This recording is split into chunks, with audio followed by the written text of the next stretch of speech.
What's up, y'all? So in today's video, we're going to be talking about why growth isn't linear. It's actually a spiral. And the reason why I wanted to make this video today was because as I was going into the new year, I found it very helpful to change my idea and concepts of progress and the way that I saw it in, I guess, a visual way. Because I think that with linearity, there's always this expectation that everything has to be better at a very quick pace. You kind of have to always be improving, and it's a bit more cutthroat against mistakes or, really trying to learn rest and silence and meditation. I think it just doesn't have the most natural flow of life for me. But what felt more, I guess, motivating and helpful and sort of allowing that grace that I was looking for was seeing lessons as a spiral. It's either a blessing or it's a lesson. That sort of mindset encapsulated in a shape. One thing I really liked about the spirals concept was that even if you did repeat the circle and kind of having to go back to revisit mindsets or really build a foundation, was that you were either moving deeper or you're moving higher. And so it was either a blessing or it was a lesson. And I think that when you have the mindset that growth is a spiral, especially if you do things like journal or just document yourself or just have notes of ideas that you're working on, you find that sometimes the things that you were thinking in the past are actually the answers to the questions you have like today or in the future. It just kind of showed me that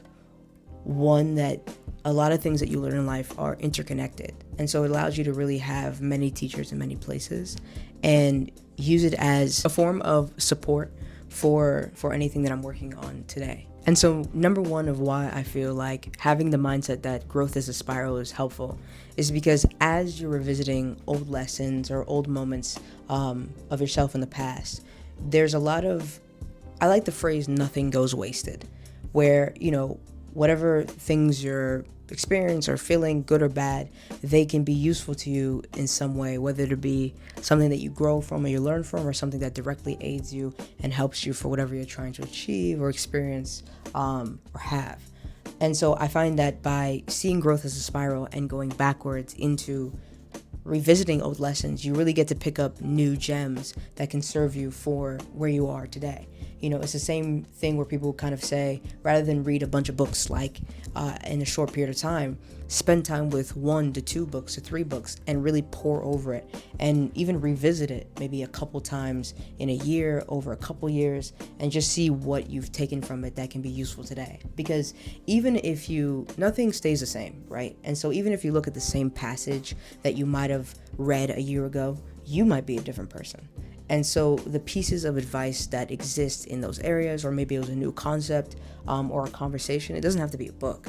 But if it's in the context of looking at something old, you might see it with new eyes just because of where you are is in a different place. Number 2, the reason why having the spiral mindset towards growth is helpful is because life itself is not linear. I would say also as well, life exists in spirals and ups and downs of life where, some moments are great and some moments are not. I think that the mindset of you growing, having it match the way that life is, allows you to have better harmony and almost like have a better surfboard. If we see life as an ocean with many waves, it equips you with a stronger surfboard to be able to go against the various currents and sort of be able to both float and thrive on these waters. Because I think there's also a saying for sailors, I believe, where it's like, it's not easier seas or waves, it's just stronger sailors. It's not that the journey becomes easier, it's just that you become more durable, you become stronger and more experienced.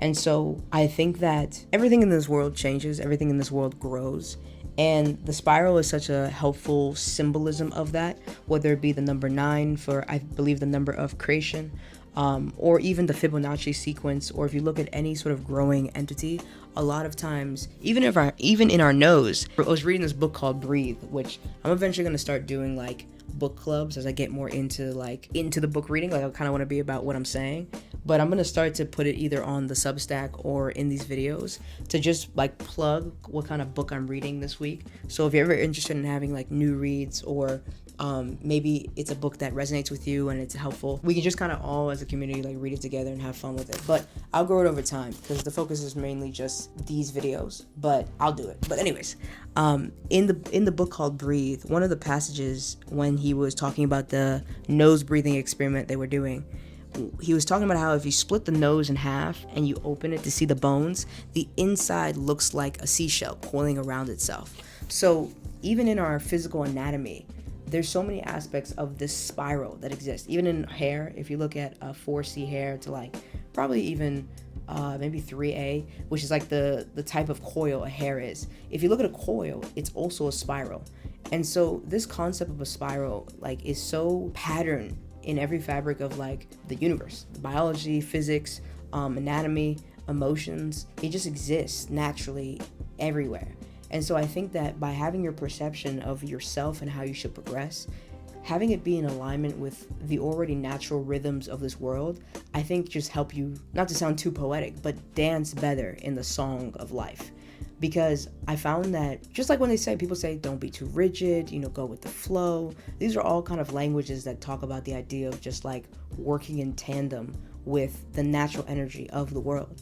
And so I think that by giving yourself grace and letting yourself be human, but also being accountable for yourself and seeing your growth seeing your progress grow on its own as it spirals, I think is allows you to rest. It's more natural. So I had my notes here, but I literally already talked about the third point, which is that it reflects universal motions. So that's pretty much the video. I found it to be a helpful framework, especially as I was researching things like the flower of life and the Fibonacci sequence, and really just like sacred geometry and how it connects to like logic, music. Music especially is really crazy. But I found that by having this idea and kind of extrapolating it to my ideas of progress and success, especially for 2025, really allows me to be more patient and be grateful for all the things I've experienced, even as I'm building better, because again, it's either a lesson or a blessing. And I think that's the simplest way to describe the spiral mindset, where it's like life either gives you what you want or teaches you more about how to get what you want. So yeah, I hope it was helpful, and I hope you have a good day. Peace.